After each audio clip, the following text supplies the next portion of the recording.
जैसा कि माता जी का जो था तो उसी से थोड़ा सा मेरे को वो मिला प्रेरणा के ये श्लोक लेते हैं कि भगवान बोल रहे हैं मुझ में मन लगाओ, है ना। तो ये श्लोक विशेष है। विशेष क्यों है? क्योंकि ये सेम श्लोक भगवान ने 2 जगह पे बोला है, एक ही श्लोक को, है ना। एक बार 9वें अध्याय में बोला है ना, और परम गुह्य ज्ञान, और एक बार 18वें अध्याय में फिर बोल रहे हैं कोई बात। और ये जो श्लोक है ये पूरी भगवत गीता के जैसे एक बहुत बेशकीमती हीरा होता है ना, हीरे को एक बहुत महंगे डिब्बा खरीद करके उसमें रखा हुआ है और उसके बाद 2 हीरे के और वो लगे हुए हैं पकड़ने वाले, खोलने वाले। तो वो जो 2 लगे हुए हैं ना, वो उसमें से एक ये श्लोक है। तो इतना महत्वपूर्ण श्लोक है, तो इस पर चर्चा करेंगे आज थोड़ी सी। पहले श्लोक दोहराएंगे, आप लोग पीछे पीछे दोहरा सकते हैं सुन करके। जिनको याद है या फोन में है तो फोन में आप बोल सकते हैं। 18वां अध्याय ये भगवत गीता है तो उसमें बोल सकते हैं। अध्याय संख्या 18, श्लोक संख्या 65। ओके,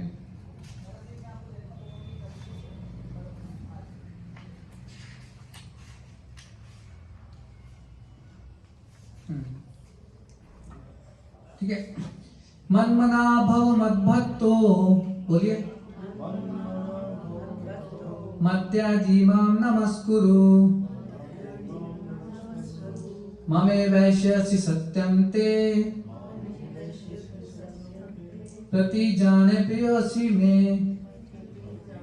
थोड़ा जोर से बोलिए। ये संस्कृत के श्लोक वास्तव में जो है भगवान की वाणी है, और जब इनको उच्चारण करते हैं ना, उच्चारण करने से भी हमारा शुद्धिकरण होता है हृदय का, सुनने से, उच्चारण करने से, है ना। तो घबराइए मत कि गलत हो जाएगा, कोई बात नहीं। जैसे आप सुन पा रहे हैं सुनिए और बोलिए उसको, प्रयास कीजिए। मन मना भव मद्भक्तो, मद्याजी माम नमस्कुरु, ममे वैश्यसि सत्यं ते, प्रति जानो प्रियोसी में। मन मना भव मद्भक्तो, मद्याजी माम नमस्कुरु, मामे वैश्यसि सत्यं ते, प्रति जानो प्रियोसी में। आप में से कोई एक अगर दोहराना चाहे श्लोक तो दोहरा सकते हैं। मन मना भव मद्भक्तो, बोलिए, मध्याजी माम नमस्कुरु, मामे वैश्यसि सत्यं ते, भक्ति जाने प्रियो असी में। कोई एक माता जी आप बोलेंगे।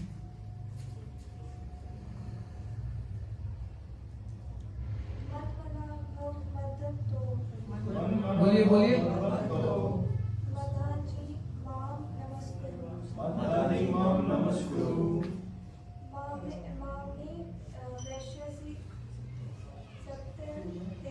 मामे वैश्यसि सत्यं ते, प्रति जाने प्रियोसी में। धन्यवाद। इसका शब्दार्थ इस प्रकार है, ध्यानपूर्वक श्रवण कीजिए और पीछे पीछे बोल सकते हैं। मन मना, मेरे विषय में सोचते हुए, भव हो, मद भक्ता, मेरा भक्त, मद्याजी, मेरा पूजक, माम, मुझको, नमस्कुरु, नमस्कार करो, माम, मेरे पास, एव ही, ऐश्यसी, आओगे, सत्यम, सच सच, ते, तुमसे, प्रति जाने, वायदा या प्रतिज्ञा करता हूँ, प्रिया, प्रिय, असी, हो, मैं, मुझको। अनुवाद ध्यानपूर्वक श्रवण कीजिए। सदैव मेरा चिंतन करो, मेरे भक्त बनो, मेरी पूजा करो और मुझे नमस्कार करो। इस प्रकार तुम निश्चित रूप से मेरे पास आओगे। मैं तुम्हें वचन देता हूँ क्योंकि तुम मेरे परम प्रिय मित्र हो। तात्पर्य, ज्ञान का गुह्यतम अंश है कि मनुष्य कृष्ण का शुद्ध भक्त बने, सदैव उन्हीं का चिंतन करे और उन्हीं के लिए कर्म करे। व्यवसायिक ध्यानी बनना ठीक नहीं। जीवन को इस प्रकार ढालना चाहिए कि कृष्ण का चिंतन करने का सदा अवसर प्राप्त हो। मनुष्य इस प्रकार कर्म करे कि उसके सारे नित्य कर्म कृष्ण के लिए हो। वह अपने जीवन को इस प्रकार व्यवस्थित करे कि 2400 घंटे कृष्ण का ही चिंतन करता रहे। और भगवान की यह प्रतिज्ञा है कि जो इस प्रकार कृष्ण भावनामय होगा वह निश्चित रूप से कृष्ण के धाम को जाएगा, जहां वह साक्षात कृष्ण के सानिध्य में रहेगा। यह गुह्यतम ज्ञान अर्जुन को इसलिए बताया गया क्योंकि वह कृष्ण का प्रिय मित्र सखा है। जो कोई भी अर्जुन के पत्र का अनुसरण करता है वह कृष्ण का प्रिय सखा बनकर अर्जुन जैसे ही सिद्धि प्राप्त कर सकता है। ये शब्द इस बात पर बल देते हैं कि मनुष्य को अपना मन उस कृष्ण पर एकाग्र करना चाहिए जो दोनों हाथों से वंशी धारण किए, सुंदर मुख वाले तथा अपने बालों में मोरपंख धारण किए हुए सांवले बालक के रूप में है। कृष्ण का वर्णन ब्रह्म संहिता तथा अन्य ग्रंथों में पाया जाता है। मनुष्य को परम ईश्वर के आदि रूप कृष्ण पर अपने मन को एकाग्र करना चाहिए। उससे अपने मन को भगवान के अन्य रूपों की ओर नहीं मोड़ना चाहिए।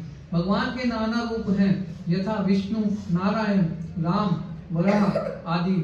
किंतु भक्त को चाहिए कि अपने मन को उस एक रूप पर केंद्रित करे जो अर्जुन के समक्ष था।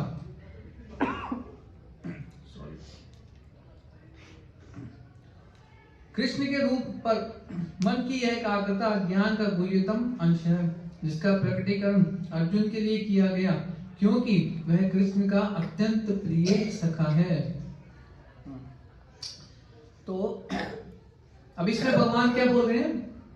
सदैव मेरा चिंतन करो, मेरे भक्त बनो, मेरी पूजा करो और मुझे नमस्कार करो, है ना।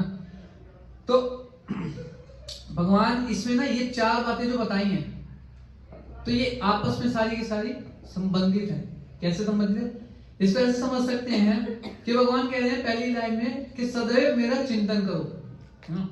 अब माता जी ने पूछ लिया भगवान से कैसे करें चिंतन, होता ही नहीं। हमारा तो एक कुछ घर में कुछ हो जाए तो ध्यान तो सारा वहीं चला जाता है, आपका कैसे चिंतन करें, है ना। पूछ लिया तो भगवान कह रहे हैं उसके लिए क्या करना पड़ेगा? मेरा भक्त बनना पड़ेगा, भक्त बनना पड़ेगा उसके लिए। बिना भक्त बने कैसे चिंतन कर लेंगे, है ना। अब फिर पूछ लिया माता जी ने, वो तो ठीक है जी, भक्त कैसे बने? फिर भगवान कह रहे हैं पूजा करनी पड़ेगी इसके लिए, है ना। पूजा करो, टाइम निकालना पड़ेगा। जब पूजा करते हैं तो जब भगवान को दीपक दिखाते हैं, पुष्प दिखाते हैं, वो चीज दिखाते हैं तो भगवान के ऊपर ध्यान लगाते हैं ना, लगाना पड़ता है। ध्यान लगाएंगे तो अपने आप चिंतन होगा भगवान का। और जब फिर एकांत में कभी आप बैठोगे तो अपने आप ध्यान आएगा कि मैंने इस प्रकार भगवान की पूजा करी थी, ये चीज अर्पित की थी भगवान को, है ना। भोग लगाते हैं भगवान के लिए, भोग बनाते हैं तो भी। जैसे यशोदा माता दामोदर लीला आपने सबने श्रवण किया होगा, दामोदर लीला आपको बताई होगी कि वो दिवाली का दिन था उस टाइम, है ना। और यशोदा माता स्वयं अपने हाथों से उनके लिए माखन पिलो रही थी, है ना। तो क्यों पिलो रही थी? बताया जाता है कि वो तो रानी थी अपने वहां की, है ना, और उनकी कई दासियां थी। तो यशोदा माता जी ने उस दिन दिवाली वाले दिन अपनी आदि दासियों को तो छुट्टी दे दी कि जाओ दिवाली मनाओ जाके, और जो कुछ दासियां थी उनको और अन्य अन्य सेवाओं में लगा दिया, घर के कामों में लगा दिया, और माखन किलोने खुद बैठ गई। क्यों बैठ गई? चोरी करते थे ना। हाँ, तो मैं तो माता कहती क्यों? 9 लाख गैया थी भगवान की, 9 लाख गैया, है ना। उनकी नंद महाराज की अपनी पर्सनल गायें थी, और उनकी विशेषता क्या थी कि जैसे 9 लाख गायें ना, उसमें से 1 लाख स्पेशल गायें, उन 1 लाख स्पेशल गायों का दूध निकाल के उनको 8 लाख का दूध निकाल के उनको पिलाया जाता था। ऐसे करते करते करते करते एक लास्ट में एक स्पेशल गाय थी, उसका नाम था पंचगंधा, ऐसे कुछ नाम था, मेरे को नाम याद नहीं आ रही थी ऐसी। तो स्पेशल गाय थी, उसका फ्लेवर्ड दूध होता था, उसमें कुछ अलग से मिलाना नहीं पड़ता था, बहुत सुगंधित दूध होता था। तो यशोदा माता कहती है कि उनका दूध निकाल करके कृष्ण को विशेष हम माखन तैयार करवाते हैं, लेकिन फिर भी कृष्ण को हमारे घर का माखन पसंद ही नहीं आ रहा, दूसरों के घरों में जा जाके चोरी कर रहे हैं।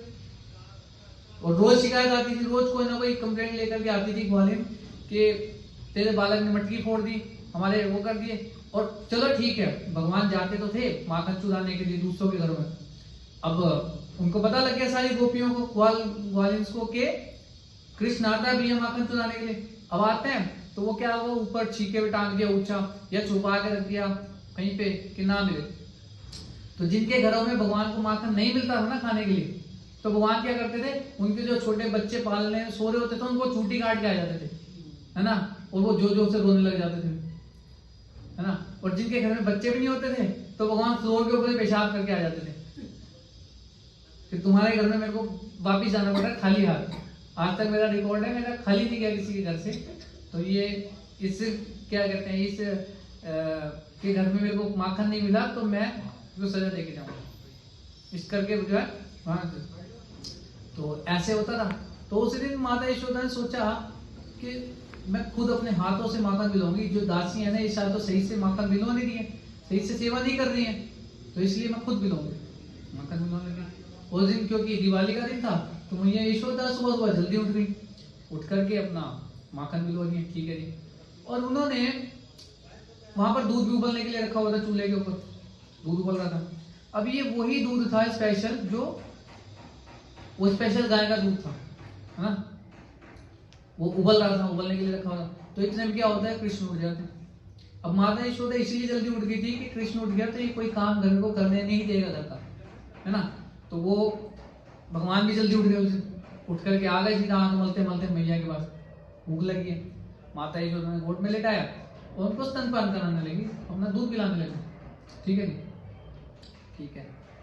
लेकिन इससे थोड़ा सा पहले जाते हैं, जब माता यशोदा माखन बिलो रही है, तो जब बिलो रही है ना, तो माता यशोदा कृष्ण की जो लीलाएं है ना, मतलब जो जो घर में रहते हैं, जैसे भी करते हैं, माखन तोड़ चुराने जाते हैं, मटकी फोड़ते हैं, गैया चलाते हैं, गायों के साथ खेलते हैं, वो सारी लीलाओं को गीत के रूप में गा रही हैं, और गा रही हैं। और जो उनके हाथों की जो उन्होंने चूड़ियां पहनी हुई है, वो टन टन टन वो करताल की तरह बज रही है। और जो जिसमें मटके के अंदर वो है, वो घड़ घड़ घड़ कर रहा है, तो मृदंग की आवाज आ रही है उसमें। तो इस तरीके से कीर्तन चल रहा था ना। तो इस तरीके से कीर्तन करते करते, यानी कि यहाँ से हमारे ये सीखना चाहिए कि भगवान के लिए यदि कोई सेवा जब भी हम करें तो हमेशा भगवान का चिंतन करते हुए करना चाहिए। यदि हम कुछ भगवान के लिए बना रहे हैं भोग, तो हमें सोचना चाहिए कि भगवान इसको जब टेस्ट करेंगे तो भगवान को कैसा आनंद मिलेगा, है ना। तो यही तो है सत्यतम, जो आप कहते हैं सत्यतम कीर्तन, तो हमेशा कीर्तन करने का मतलब यही है कि हमेशा भगवान का स्मरण करना, हर एक सेवा करते करते, इवन घर का काम भी करते हैं तो भी हरे कृष्ण महामंत्र गा सकते हैं साथ साथ। तो इसी प्रकार यशोदा माता करती, कृष्ण आ जाते हैं, भगवान को दूध पिलाने लगती माता यशोदा। तो अचानक से अब देखती हैं क्या होता है, वो जो दूध उबल रहा है उधर, दूध उबल के बाहर आने लग रहा है ना, गिरने लग रहा हो रहा है। और वो दूध क्या सोच रहा है कि भैया हमारे जीने का फायदा क्या, यशोदा माता तो अपना ही दूध पिला रही है कृष्ण को, तो हम जी के क्या करेंगे। तो वो अग्नि में कूद के कहता है मैं सुसाइड, आत्महत्या कर लेंगे। हम दूध कहते हैं क्या करेंगे जी के, हम कृष्ण की सेवा में तो लग नहीं पा रहा। तो अग्नि में कूद के सुसाइड, यशोदा माता देखते दूध उबल रहा है, सारा गिर रहा है, और वो कृष्ण को साइड पे रखती है गोद से उतार के, और भाग के जाती है दूध को उतारने में। अब भगवान को गुस्सा आ जाता है कि मेरे से ज्यादा इंपॉर्टेंट इसका दूध है, मेरे से ज्यादा महत्वपूर्ण है दूध, क्यों, मेरे को भूख लगी हुई है और मेरे को गोद से उतार करके दूध उतारने चली गई है। अब भगवान को गुस्सा आता है, भगवान ढूंढते हैं कोई पत्थर जमीन पे, उठाया पत्थर, और सबसे पहले तो उसी को टारगेट बनाते हैं जो मटकी में वो माखन भिगो रही थी यशोदा माता, उस मटकी में नीचे छेद करते हैं भगवान, नीचे से फोड़ते हैं, और सारा माखन जो दही होता है सारा बह के भाग। अब यशोदा माता जितने में उतार के आई वापिस आके देखा तो मटकी फूटी पड़ी है, सारा नीचे फैला पड़ा हो। माता यशोदा समझ जाती है कृष्ण गाया हुआ है, मतलब कि उसी ने किया है, ठीक है। अब वो गया ना, क्योंकि नंद महल बहुत, नंद भवन बहुत बड़ा है ना। अब ढूंढने की माता यशोदा कहाँ गए, तो भगवान के छोटे छोटे छोटे चरण के चिन्ह है ना, जो वो माखन में क्योंकि भीग गए थे, तो वो उधर की तरफ छप गए थे जाते हुए। तो यशोदा माता उन चरण चिन्हों को फॉलो करती है, पीछे पीछे जाती है, अच्छा इधर को गया है, भाग के जाती है। तो बाहर जाके आंगन में देखती है, एक उखल पड़ा होता है उल्टा, उखल समझते हैं ना, जिसमें वो इमाम दस्ता बोलते हैं पंजाबी में, मसाले पीसे जाते हैं, इसमें कूटे जाते हैं, उखल पड़ा होता था। तो उसके ऊपर चढ़ के भगवान क्या कर रहे हैं, अपना माखन तो खुद भरपेट खा लिया पहले, उसके बाद बंदरों को खिला रहे हैं भर भर के, बंदरों को अपने मित्रों को खिला रहे हैं, और बंदरों का भी खा खा के पेट भर गया पूरा, बिल्कुल एकदम हाउसफुल हो गया उनका। अब बंदरों ने भी खाना मना कर दिया कि नहीं अब हम और नहीं खाएंगे, बंदर मना, पेट भर गया ना उनका। तो यशोदा माता को कहते हैं कि देख भैया तेरा माखन इतना घटिया क्वालिटी का है, बंदर भी रिजेक्ट कर रहे हैं, बंदर भी नहीं खा रहे इस माखन को, तो कौन खाएगा? और गुस्सा दिला रहे हैं यशोदा माता को। तो माता यशोदा ढूंढती है छड़ी कहाँ है, छड़ी है ना, छड़ी उठाती है और भागती है छड़ी लेकर के कृष्ण के पीछे कि ठहर जा तेरे को बताती हूँ मैं, है ना, तू तो दूसरों के घरों में तो आज फोड़ फोड़ के आता था, आज तूने अपने घर में तोड़ फोड़ शुरू कर दी है। तो पकड़ती है माता यशोदा, भागती है पीछे पकड़ने के लिए।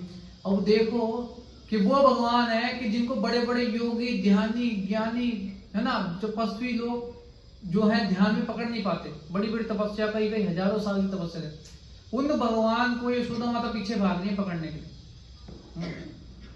और सारे देवी देवता ऊपर से देख रहे हैं और लीला का आनंद ले रहे हैं, वहां देखो क्या भगवान मस्त लीला कर रहे हैं। इस तरीके से भाग रही है यशोदा माता पीछे पीछे, पकड़ने का प्रयास कर रही है, लेकिन भगवान को कौन पकड़ सकता है ना। तो ऐसे ही सुबह से दोपहर हो गई, भाग रही, और सारी की सारी जो ग्वालिनियां हैं, जो यशोदा माता की फ्रेंड्स थी, सहेलियां हैं, वो सब हंस रही हैं कि देखो देखो लाला कैसे भगा रहा है यशोदा को। और यशोदा माता का हेल्दी शरीर था, थोड़ा भारी शरीर था, है ना, भगा रही हैं। और भागते भागते भागते भागते फिर उन्होंने देखा कृष्ण भगवान ने कि मैया को बहुत पसीना आ रहा है, बहुत थक भी गई है यशोदा माता, है ना, सुबह से मेहनत कर दी है। तो उन्होंने स्वीकार कर लिया पकड़े जाना, ठीक है पकड़ लिया यशोदा माता ने। अब पकड़ लिया तो क्या हुआ कि माता यशोदा सोच रही है कि अब अगर ये ना ऐसी खुला छोड़ूंगी ना तो फिर ये कुछ ना कुछ करेगा, और घर का काम सारा का सारा पेंडिंग पड़ा हुआ है। अब ये करते करते पीछे भागते भागते सुबह से शाम हो गई, शाम के 4, साढ़े 4, 5 बजे मान लो। वो कह रही सारा काम पड़ा हुआ घर पे भी, दिवाली का दिन है, त्योहार है। यशोदा माता ने सोचा इसको थोड़ी देर के लिए बांध देती हूँ, बांध दूंगी तो मैं फटाफट से काम निपटा लूंगी इसका, फिर इसको खोल दूंगी। ले जा करके उखल के साथ बांधने का प्रयास किया माता जी, लेके आई रस्सी जा करके। अब नहीं रस्सी नहीं, सोई अपने जूड़े में वो बांधते रिब्बन जैसे बांधती माता, वो रिब्बन निकाला और लपेट दिया छोटी सी हमारे भगवान को, बांधने का प्रयास किया। बांधने जा रही है तो 2 उंगली छोटी पड़ी, चलो ठीक है कोई बात नहीं। वो ले गए, दासियों को बोला जाओ ये गौशाला से जाकर के रस्सी लेके आओ, सारी गायों की रस्सी खोल के ले आओ, सारी रस्सी बांध दी बीच में, फिर बांधने जा रही, फिर 2 उंगली छोटी। यशोदा माता का दिमाग उन्हें हो क्या रहा है, सारी रस्सी बांध दी। तो उन्होंने कहा ठीक है कोई बात नहीं, और रस्सी ले आओ, नंद भवन से सारी रस्सियां ले आओ जितनी पड़ी हैं, जिनके पास जितनी दासियों वासियों की सबकी सब मंगा ली, सब बांध दी, फिर 2 उंगली छोटी पड़ी। और ये सब सोचो यशोदा माता इतनी मेहनत कर रही है, इतना परेशान है, और आसपास की सारी जो ग्वालन है उनकी फ्रेंड्स हैं वो सब देख देख हंस रही हैं कि कृष्ण को बांध नहीं पा रही है। उनको कितना कितना टेंशन हो रहा होगा देखो। करते करते ऐसे हुआ, फिर उन्होंने कहा सारे ब्रज की रस्सी ले आओ, मतलब उधर की नंद ग्राम की रस्सियां ले आओ सारी, है ना, सबको बोला सारी अपनी अपनी रस्सियां ले आओ घर से, सब रस्सियां ले आए, फिर 2 उंगली छोटी, बांध नहीं पाए। अब भगवान के ऊपर देवी देवता देख रहे हैं, वो भी सब मुस्कुरा रहे हैं कि ये परम पुरुषोत्तम भगवान श्री कृष्ण है, उनको बांधने का प्रयास करती है यशोदा माता। कैसे बांध पाए? भगवान को फिर दया आ गई, तरस आ गया। है तो भक्त भी ना, माँ बाप तो भक्ति बन सकते हैं ना भगवान के। तो उन्होंने फिर बांधा जाना स्वीकार किया। कब स्वीकार किया? जब उन्होंने देखा कि यशोदा माता मेरे को बांधने के लिए पूरा भरसक प्रयास कर रही है, पूरा प्रयास करिए। तो वो 2 उंगली जो छोटी पड़ रही थी ना रस्सी, वो क्या है? पहला तो प्रयास है ना, उन्होंने प्रयास किया। जब उन्होंने प्रयास किया तो भगवान ने कृपा की, तो वो 2 उंगली की रस्सी का जो गैप था वो ऐसे पूरा हो गया कि प्रयास किया यशोदा माता ने, तो भगवान ने कृपा की तो बन पाई, है ना। तो इस तरीके से हम देखते हैं कि जब हम भी प्रयास करेंगे किस लिए? जो भगवान ने गीता में संदेश दिया है हमारे लिए, उसको जब जीवन में उतारने का प्रयास करेंगे तो हमारे को भी कृपा मिलेगी, भगवान कृपा करेंगे तो सततम, है ना, तब हो पाएगा। हमेशा जो है हम कीर्तन कर पाएंगे, भगवान के नाम का स्मरण कर पाएंगे। तो एक तो ये था। अब लीला यहाँ पे खत्म नहीं होती है, इसके आगे और इंटरेस्टिंग है। उसके बाद क्या होता है? भगवान यशोदा माता तो बांध के चली जाती है, तो फिर उसके बाद पहले तो उनके फ्रेंड्स आते हैं, बाल सखा ग्वाल बाल आते हैं, वो देखते हैं वो किसने बांध दिया, कृष्ण को बांध दिया। तो वो कहते हैं हम खोलते हैं। तो खोलते खोलते एक ग्वाल बाल पूछ रहे थे कृष्ण किसने बांधा तुम्हारे को? वो कहते हैं यशोदा माता ने बांधा। वो छोड़ के सब भाग जाते उसी टाइम। यशोदा माता सब डरते हैं, सब भाग जाते हैं, हम नहीं खोलेंगे, हम नहीं खोलेंगे। फिर बाद में बलराम जी आते हैं। बलराम जी देखते हैं किसकी इतनी हिम्मत कि कृष्ण को बांध दिया, है ना, ऐसे बोलते हैं कृष्ण किसने बांधा तुम्हें, बोलते हैं। तो भगवान बोलते हैं यशोदा माता ने बांधा। इस यशोदा की इतनी हिम्मत, वो जानती नहीं कि कृष्ण कौन है। जाते अंदर चिल्लाते हैं यशोदा मैया कहाँ हो तुम, सामने आओ। भगवान यशोदा माता आती, क्या है, क्यों चिल्ला रहे हैं? तो वो बलराम जी बोलते हैं क्या तुमने कृष्ण को बांधा? हाँ बांधा है, तो क्या? तो बलराम जी बोलते क्या तुम जानते नहीं वो कौन है? यही राम है, यही नरसिंह है, नरसिंह भगवान के रूप में यही आया था, है ना, यही बड़ा है जिसने अपने मुख में धरती माता को समुद्र से बाहर निकाला था, गर्भोदक सागर से। सारे अवतार गिना देते हैं, है ना। तो ऐसे करते करते तुमने कैसे बांध दिया उसको? वो तीनों लोगों का स्वामी है, वामन देव के रूप में उसने 2 कदमों में ही पूरा ब्रह्मांड को नाप दिया था। ऐसे करते करते बोलते हैं ठीक है। यशोदा माता सुनती रहती है, ठीक है। तो कहती है ठीक है, वो तो भगवान है, वरा है, नरसिंह है। वो कहती है यशोदा माता कि रात में अकेले बाथरूम जाना पड़े तो इसको डर लगता है, ये नरसिंह है, हाँ, थोड़ी सी बिल्ली की आवाज आती है तो ये मेरे पल्लू में छुप जाता है, ऐसे करके बोलती है। फिर वो बोलते हैं ये राम है, राम के रूप में आया था, यही था, ऐसे करके। तो यशोदा माता कहती ठीक है, चलो वो तो नरसिंह है, वरा है, राम है, तू कौन है? वो कहता है मैं अनंत शेष, मैंने इस पूरी पृथ्वी को अपने फन के ऊपर धारण किया हुआ है, ऐसे करके बताते हैं।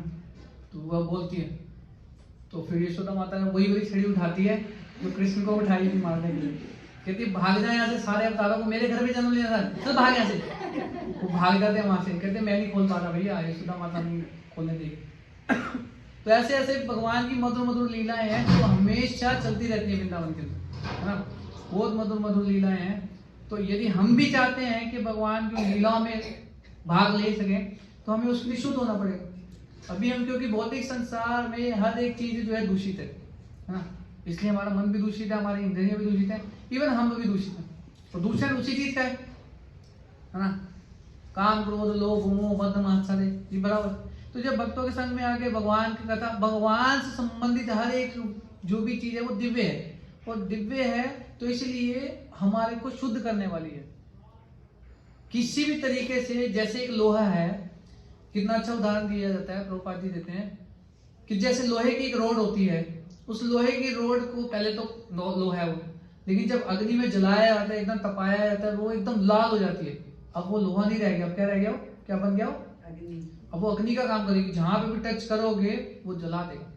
हाँ, इसी प्रकार से जब कोई जीव यानी कि हम लोग भगवान के संपर्क में आते हैं ना, किसी भी तरीके से, चाहे भगवान का दर्शन करें, भगवान का प्रसाद स्वीकार करें, भगवान का नाम जप करें, कैसे भी आएंगे ना, तो धीरे धीरे धीरे करके हम भी शुद्ध होते जाते हैं, है ना। अब क्योंकि जो गुण भगवान में है वो गुण हमारे अंदर भी है, क्योंकि भगवान के अंश है। सोना 1 किलो है और 1 ग्राम है, तो दोनों के अंदर गुण तो समान ही है ना, सोने का सोना ही है ना वो। बस फर्क क्या है, भगवान समुद्र के जितने असीम मात्रा में भगवान के अंदर गुण पाए जाते हैं, और हमारे अंदर जो है वो एक समुद्र की बूंद के बराबर जो है वो गुण पाए जाते हैं, लेकिन गुण समान है। अब क्या हो गया, ढक गया वो गुण ढक गए हैं भौतिक दूषणों के कारण। अब दोबारा से उसकी सफाई करनी पड़ेगी, सफाई करते दिखा के हरे कृष्ण महामंत्र। तो इस तरीके से जब हम अपनी शुद्ध करेंगे तो धीरे धीरे धीरे धीरे भगवान की तरफ और हमारा झुकाव होने लगेगा स्वाभाविक रूप से, है ना। तो यही बात इसमें बता रहे हैं आगे शुरू। आगे क्या कह रहे हैं भगवान, जब ये 4 कार्य इस प्रकार करोगे और मुझे नमस्कार करो, है ना। भगवान के समक्ष जब भी जाएं तो हमें प्रणाम करना चाहिए। जो लोग झुक सकते हैं उनको झुक के प्रणाम करना चाहिए। माताओं को 5 अंग मतलब जो हमारे 5 अंग लगते हैं, और जिसको 7 अंग मतलब जब 7 अंग लगते हैं, डंडे की तरह दंडवत प्रणाम बोलते हैं, है ना। तो इस तरीके से मन से भी प्रणाम करना चाहिए और वाणी से भी, भगवान की जय जयकार बोले, प्रणाम मंत्र इतना आता है, मंत्र बोल के प्रणाम करें, तो ये तरीका है प्रणाम करने। तो ये एक एक क्रिया जो है हमारे को शुद्ध करने में सहयोग करती है। तो ऐसे करेंगे तो क्या होगा, भगवान कह रहे हैं इस पर कहा तुम निश्चित रूप से मेरे पास आओगे। कब आओगे? जब ये कार्य करके शुद्ध हो जाओगे, है ना, शुद्ध होना पड़ेगा। तो हमें फिर भी डाउट रहता है कि ऐसे कैसे हो सकता है। भगवान कह रहे हैं मैं वचन देता हूं, इसमें बोल रहे हैं भगवान, देखिए आगे अगली लाइन में कि मैं तुम्हें वचन देता हूं। अब भगवान तो मुकरेंगे थोड़ी अपनी बात से, मुकरते हैं भगवान? पलटते हैं कभी? पलटते हैं भगवान। याद है आपको कोई पास्ट टाइम याद आ रहा है? लीला, हाँ, भगवान ने कुरुक्षेत्र के युद्ध में पहले ही प्रतिज्ञा ली थी कि मैं क्या ली थी प्रतिज्ञा? हथियार नहीं उठाऊंगा। उठाया था भगवान ने हथियार? उठाया था ना। अब देख लो, तो बेसिकली वो जो भगवान ने उठाया था ना, वो भी भीष्म पितामह की प्रतिज्ञा को पूरा करने के लिए ही उठाया था। भीष्म पितामह 12 महाजन में से एक महाजन है। 12 महाजन मतलब जो भगवान को तत्व से जानते हैं ना, वास्तव में भगवान कौन है, और अथॉरिटी है, सुप्रीम है ना, स्पिरिचुअल अथॉरिटी है, वो भगवान की भगवत्ता को स्थापित करते हैं, है ना। तो ऐसे जब भक्तों के चरण चिन्हों का अनुसरण करते हुए जब हम भक्ति में लगते हैं, तब हमारे को भक्ति में सफलता प्राप्त होनी निश्चित होती है। ये श्लोक आता है भागवत में, महाजनो ये गता सपंथा, उनके द्वारा बताए गए जब हम रास्ते पे चलते हैं, है ना, क्योंकि वो तो प्राप्त कर चुके हैं, उनको पता है क्या क्या कठिनाई आती है, कहाँ पे क्या दिक्कत आती है और कहाँ पे सरलता से हम निकल सकते हो। तो जब उनके बताए हुए मार्ग को हम चलेंगे तो हम बड़ी आसानी से रास्ता पार कर जाएंगे, है ना। तो अब भगवान कह रहे हैं मैं वचन देता हूँ ना। क्यों वचन दे रहे हैं? क्योंकि तुम मेरे परम प्रिय मित्र हो, है ना। अब आपको हम कैसे प्रिय मित्र हो गए भगवान के? प्रश्न आ रहा है मन में कि हम कैसे प्रिय मित्र हो गए भगवान के? तो प्रिय मित्र ऐसे हो गए क्योंकि हम भगवान की अंश है ना। भगवान गीता में कई जगह पे बोला है। एक तो 15:7 हमने चर्चा किया, मां में वांशु जीव लोके जीव भूत सनातन। भगवान कह रहे हैं कि सारे के सारे जितने भी जीव हैं इस संसार में मेरे ही अंश हैं। फिर दूसरी जगह भगवान बोलते हैं अन्यत्र के सर्व योनिषु कौन्तेय मूर्तया संभवन्ति तासाम ब्रह्म योनि अहम बीज प्रदापिता, मैं बीज प्रदान करने वाला पिता हूँ। फिर 9वें अध्याय में भगवान बोलते हैं पितामहस्य जगतो माता धाता पितामह विदम पवित्र ओंकार रिक्साम युद्धरेव।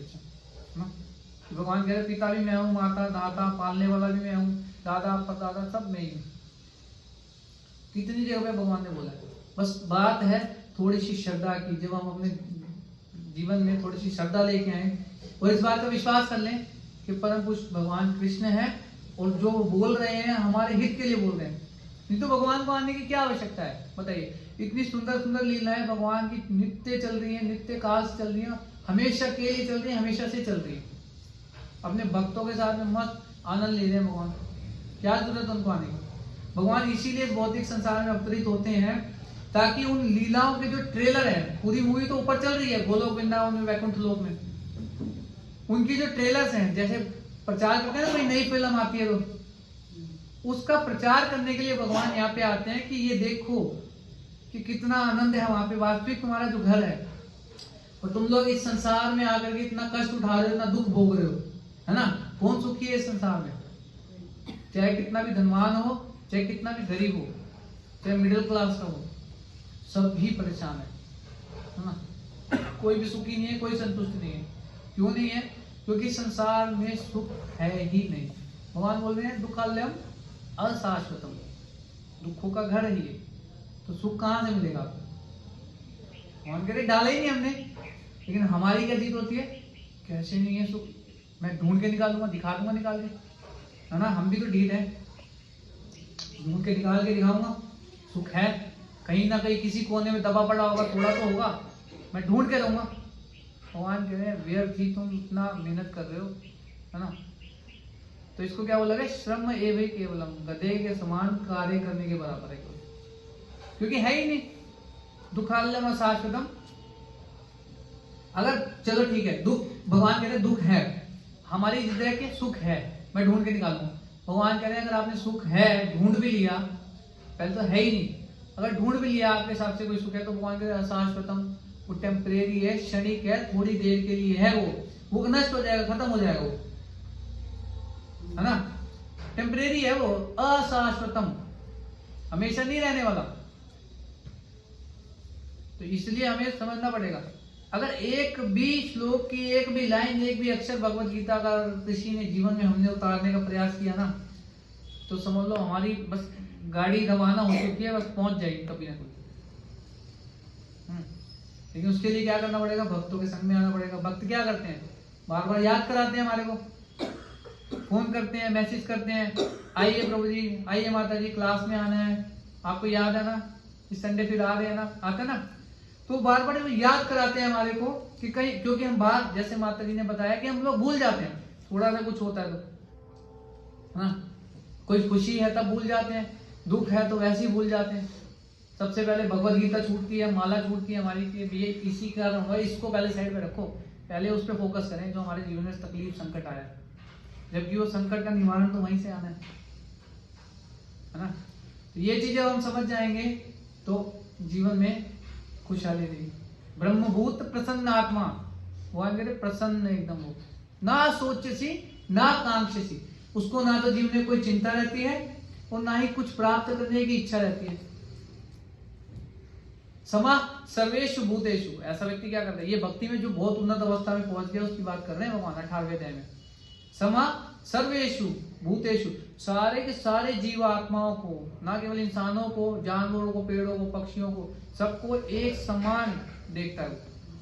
समान देखता है का मतलब क्या है, सम्मान भाव से उनका आदर सत्कार करता है। समा सर्वेषु भूतेषु, ऐसा व्यक्ति क्या करता है, मद भक्तिम लभते पराम, उसको मेरी परम भक्ति जो है ना वो प्राप्त हो जाती है, उसको प्राप्त करता हूं। अब क्या करना पड़ेगा, कृष्णा शॉर्टकट में बता दो हमारे को, हमारे पास इतना समय नहीं है ना, इतना आपने 18 अध्याय बोल दी, गीता के 700 श्लोक बोल दिए, क्या करना है क्या नहीं करना, आप टोटली कंफ्यूज है, जीवन छोटा सा है, आधा जीवन हमारा खत्म हो चुका है, क्या करना क्या है, आखिर फाइनल रिजल्ट बता दो हमारे को, है ना। सबको जानना चाहते हैं, कौन जानना चाहते हैं कि वास्तव हमें करना क्या है। हाँ, सर्वधर्मान परित्यज्य, भगवान कह रहे सारे पंगों को, जितने भी आपके जीवन में अच्छा बुरा जो कुछ है सब कुछ छोड़ छाड़ के माम एकम शरणम व्रजा, केवल एकमात्र मेरी शरण में आ जाओ। अच्छा ठीक है, क्या होगा फिर कृष्ण से, क्या होगा, हमारे को तो अपना फायदा चाहिए ना, हमारे को क्या मिलेगा।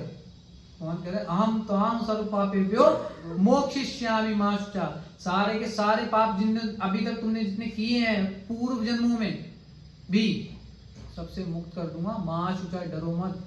भगवान फिर गारंटी दे रहे हैं, लेकिन हमें डाउट हो जाता है, पता नहीं भाई सही बोल रहे गलत बोल रहे, होगा कि नहीं होगा, डर रहता है ना हमारे को। बाहर लोगों पे तो हम खूब भरोसा कर लेते हैं, अब बस में बैठते हैं, ट्रेन में बैठते हैं, देखो ट्रेन चलाने वाला भी तो व्यक्ति इंसान ही है, ट्रेन पटरी से उतरती है नहीं उतरती है, एक्सीडेंट होता है नहीं होता, हवाई जहाज क्रैश होता नहीं होता, मस्त इंश्योरेंस है सर आपका, चिंता मत कीजिए, मरेंगे तो घर वालों को पैसा पहुंचा देंगे, है ना, कितना उन पे भरोसा कर लेते हैं। लेकिन भगवान गीता में 10 जगह पे बोले हैं उनका भरोसा नहीं करना। जब भगवान पे भरोसा कर लेंगे ना, थोड़ा सा भी, अगर एक श्लोक भी अगर हमने पकड़ लिया ना, नहीं आ पा रहा। क्यों भगवान क्यों नहीं करते, देखो एक्चुअली साइंस है गीता, भगवान कहते हैं कि ये खुद प्रयास कर रहा है, इसको करने दो, ये मेरे पे भरोसा ही नहीं कर रहा ना, ये खुद प्रयास, ये कहता है कि मैं अपने पूरे हाथ पर मारूंगा, मैं जब तक रहूंगा मैं पूरा प्रयास करूंगा अपना। भगवान कहते ठीक है बेटा ट्राई कर ले। अब जिसने बोल दिया कि कृष्णा मेरे बस का नहीं है, आप ही को चलाना है, जैसे मारो भी राखो भी, जो इच्छा तुम्हार, जो आपकी इच्छा है, मारना है मार दो, रखना है जीना है जिला दो, जो देना है नहीं देना है वो आपके ऊपर, वैसे करो। तो भगवान कहेंगे भैया मेरी जिम्मेदारी है, जैसे छोटा बच्चा होता है, क्यों माँ बाप की जिम्मेदारी होती है ना, उन्हें खिलाते पिलाते पालते हैं, है ना, तो इस प्रकार से होती है ना, माँ बाप की जिम्मेदारी हो, छोटे बच्चे को ज्यादा ध्यान देती है ना, होता है कि नहीं होता, क्यों, क्योंकि वो माँ बाप के ऊपर निर्भर है, उनको पता है कि भैया हम अगर इसको नहीं ध्यान रखेंगे, हम नहीं पालेंगे, हम नहीं खिलाएंगे समय से, तो क्या होगा इसका। अब जो बड़ा हो गया है, एक बड़ा है बिल्कुल और वो कहता है कि मैं अपना स्वतंत्र हूँ, मैं अपनी नौकरी करूंगा, पैसा कमाऊंगा, खाऊंगा पीऊंगा, don't interfere into my life. मेरे जीवन में आप लोग हस्तक्षेप मत कीजिए, आप अपना जीवन जीजिए, मुझे अपना जीवन दीजिए। माँ बाप है, चिंता तो मन में होती है, लेकिन फिर भी वो कहते हैं कि अब यार अपना अलग जीना चाहते हैं, छोड़ दो। वो क्या उतना ध्यान देंगे? लेकिन जो छोटा आदमी निर्भर है, उसको पूरा खिलाएंगे पिलाएंगे, समय पे सुलाएंगे, कपड़े भी पहनाएंगे, खरीद के भी देंगे, निर्भर है ना वो। तो इसी प्रकार से जब हम भगवान पे निर्भर हो जाएंगे तो भगवान हमारी चिंता करेंगे। जब तक हम कह रहे हैं कि मैं खुद खाऊंगा, मैं खुद कर लूंगा, अरे मेरे को कोई भगवान की जरूरत नहीं है, हम खुद करेंगे, कर्म ही पूजा है, भगवान कहते हैं कर ले पर बेटा प्रैक्टिस कर ले। सिंपल है ना, हम देखते ही लेकिन हम विश्वास नहीं करते। अब देखिए जैसी क्लास खत्म होगी हम लोग बाहर जाएंगे, सब बोलेंगे डिब्बा गोल, वहीं का वहीं वापस। ऐसा होता ना, यदि एक भी पॉइंट हम यहाँ से आज सीख करके जाएंगे और प्रयास करेंगे ना, तो क्लास में बताया गया था उस पॉइंट को जीवन में उतारने का प्रयास करेंगे, तो भगवान कहेंगे इसने ध्यानपूर्वक सुना है। सततम संबंध चर्चा तो हम भगवान के बारे में कर रहे हैं ना यहाँ पे, या भगवान के द्वारा बताई गई बातों का कर रहे हैं। हाँ, तो वो है वास्तव में सततम कीर्तयन्तो माम ये जना पर्युपासते, है ना। मन मना भव मत भव, तो कैसे मन लगेगा? ऐसे तो लगेगा, अभ्यास करना पड़ेगा, प्रैक्टिस। तो जब इस तरीके से प्रयास करेंगे तो हम अपने जीवन को सफल बना सकते हैं और अपने पे जो निर्भर है उनके जीवन को भी सफल बना सकते हैं। आप सबका बहुत बहुत धन्यवाद। यदि आपका किन्हीं का कोई प्रश्न है तो आप एक पूछ सकते हैं, हमारे पास 5 मिनट है, इसके बाद फिर हम स्टॉप करेंगे। किन्हीं का भी कोई प्रश्न हो तो पूछ सकते हैं जी। सबको सब समझ आ गया?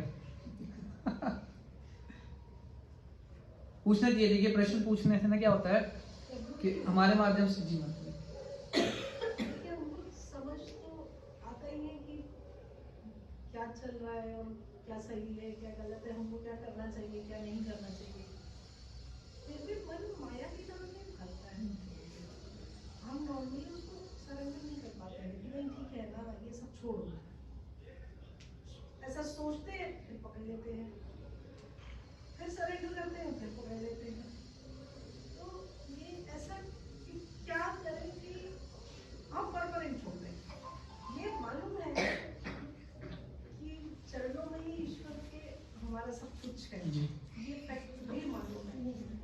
जो कुछ हो रहा है सिर्फ उनकी लीला है, उनकी माया है, हमारे करने से कुछ हो नहीं रहा है। हम लोग तो एक्चुअली वही निमित्त मात्र है, कुछ है नहीं। फिर भी ऐसा लगता है कि हम कर लें, हम ये धन बचा लें, हम अपने बच्चों को बचा लें, हम अपना स्टैंडर्ड बचा लें, हम अपनी गाड़ी बड़ी कर लें। ऐसा लगता है ये सब बेकार है, फिर वही करने में लग जाते हैं। तो 3रा अध्याय 27 नंबर श्लोक भगवत गीता। भगवान कह रहे हैं प्रकृति क्रियमाणानि गुणे कर्माणि सर्वशा, कि प्रकृति के 3 गुण हैं, सतोगुण रजोगुण तमोगुण। आपने पढ़े होंगे जो रेगुलर आते हैं। प्रकृति के 3 गुण हैं, इन 3 गुणों के अंदर हर व्यक्ति बंधा हुआ है और बंधे करके कार्य कर रहा है। प्रकृति क्रियमाणानि गुणे कर्माणि सर्वशा, और अहंकार विमूढ़ आत्मा कर्ता अहम इति मन्यते। और मूर्ख व्यक्ति जो है अहंकार वश ये सोचता है कि मैं करने वाला हूं, वो खुद बंधा हुआ है प्रकृति के 3 गुणों। और क्या सोच रहे हैं? कर्ता अहम इति मन्यते, अपने आप को कर्ता मानता है कि मैं नहीं करूंगा, परिवार को नहीं पालूंगा तो मेरा परिवार भूखा मर जाएगा, है ना। मैं नहीं रहूंगा तो क्या होगा, इनका विचार होगा। लेकिन अहंकार को हम फुल टाइम अवेयरनेस में कैसे याद रखें? ठीक है, अहंकार 2 तरीके का होता है। एक होता है फॉल्स ईगो, मिथ्या अहंकार, एक होता है ट्रू ईगो। तो जो अहंकार तो रहेगा ही रहेगा, वो नष्ट नहीं हो सकता। जैसे मन में से इच्छा हम सोचे कि बिल्कुल इच्छाओं को शून्य कर देंगे, हो ही नहीं सकता जी। उन इच्छाओं को जब भगवान की तरफ मोड़ देंगे ना, इसी तरीके से जो अहंकार है उसको हम भगवान की तरफ मोड़ देंगे, वो ट्रू ईगो है, वो वास्तविक अहंकार है। मतलब कि मैं भगवान का दास हूं, मेरा जो है कर्तव्य क्या है, भगवान की सेवा करना। अब वो कौन याद दिलाएगा? वो भक्त याद दिलाएंगे। उसके लिए भक्तों के संग में आना पड़ेगा, हमारे प्रयास करना पड़ेगा। हम थोड़ा सा एक्चुअली हम 1 कदम भगवान की तरफ बढ़ाते हैं ना, तो भगवान 10,000 कदम वहां तरफ बढ़ाते हैं। भगवान कहते तुम चलो तो सही, तुम इच्छा तो करो, इच्छा ही कर लोगे ना, मैं हाथ पकड़ने आ जाऊंगा तुम्हारा। और तुम हाथ पकड़ाओगे मैं गले लगा लूंगा। लेकिन माया इतनी स्ट्रॉन्ग क्यों है कि वो माया एक्चुअली कृष्ण सूर्य सम माया है अधिकार, जहां कृष्ण तहां नहीं माया अधिकार। जहां पर कृष्ण है ना वहां माया का काम नहीं चलता, क्योंकि भगवान कृष्ण ने माया को नियुक्त किया हुआ है कि भैया जो क्रिमिनल लोग है ना, अब जेल क्यों बनाई जाती है? जेल इसलिए बनाई है ना कि ताकि जो क्रिमिनल लोग हैं, ऐसी गतिविधियां करने वाले लोग हैं, वो समाज के अंदर उत्पात मचाएंगे बाहर रहेंगे, इसलिए उनको अलग से बंद कर देते हैं अंदर के अंदर आके, ताकि सुधर जाए।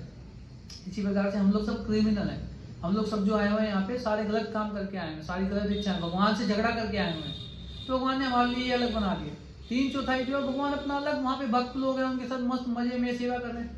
अब हमें थोड़ी मेहनत तो करनी पड़ेगी ना सुधरने के लिए, वो मेहनत हम लोग नहीं करना चाहते, उसको तपस्या कहते हैं।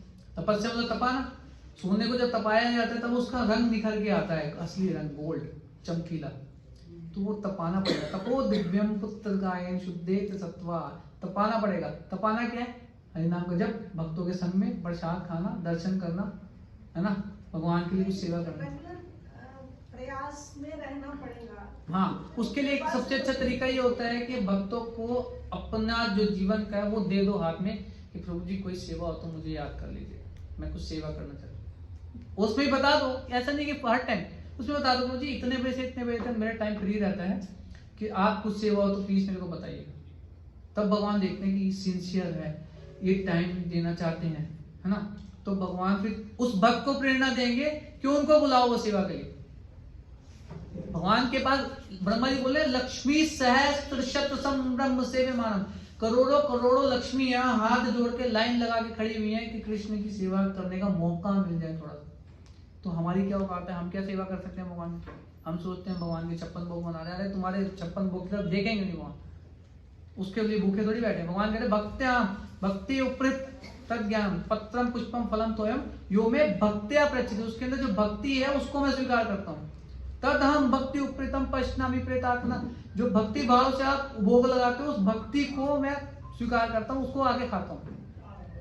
आगे 56 भोग के भूखे थोड़ी बैठे हमारे को लोग। अहंकार मुड़ाता, वो सोचते हैं कि मैं खिला रहा हूँ भगवान को, मैं दे रहा हूँ, मेरी कारण 56 भोग लग रहा है मंदिर में आज, है ना। तो उस सबसे अच्छा है कि भक्तों को अपना डोर जो है ना पकड़ा दो, जैसे नचाना चाहना चाहिए, क्योंकि भगवान ने अपना जो खजाना है ना अपने आप को भक्तों को गिरवी रखा हुआ है कि वो जिसको चाहे बांट दे मेरे प्रेम को, मेरी भक्ति को। भगवान कहते हैं अहम भक्त पराधीन हो, मैं भक्तों के अधीन हूँ। भक्तेर भक्त जना प्रिय, मेरे को मेरे भक्त नहीं उनके भक्त वो भी मेरे को बहुत प्रिय है। श्रीमद् भागवत में भगवान खुद बता रहे हैं अहम भक्त पराधीन। हाँ, तो इसलिए डायरेक्ट नहीं जा सकते आप। प्रधानमंत्री से आपको मिलना हो अगर, या यहाँ का छोटा मोटा कोई मंत्री को भी मिलना हो, तो आप डायरेक्ट जाके थोड़ी अप्रोच कर लोगे, या उसके घर में घुस जाओगे, ऑफिस में घुस जाओगे, ऐसा हो सकता है? किसी को बीच में डालना पड़ेगा, उसके प्यून को पटाना पड़ेगा, उसके पर्सनल असिस्टेंट को बनाना पड़ेगा, रिश्वत खिलानी पड़ेगी, जो भी करना पड़ेगा, फिर जा करके वो कहीं ना कहीं सेटिंग बिठाएगा, आपको मिलवाएगा जैसे कैसे करके। तो इसी तरीके से भक्तों के माध्यम से भगवान को हम अप्रोच कर सकते हैं। सीधे जाओगे तो भगवान कहते हैं मैं देखता नहीं, सीधे जाओ।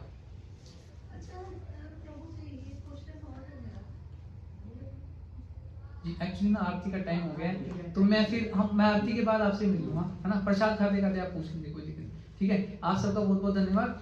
श्री राधा राधिका भगवान की जय, श्री श्री कृष्ण बलराम की जय, श्री गौर निताई की जय, श्री जगन्नाथ बलदेव सुभद्रा महारानी की जय, जगत गुरु श्री प्रभुपाद की जय, निताई गौर प्रेमानंद। बहुत बहुत धन्यवाद आप सभी का। हरे कृष्णा हरे कृष्णा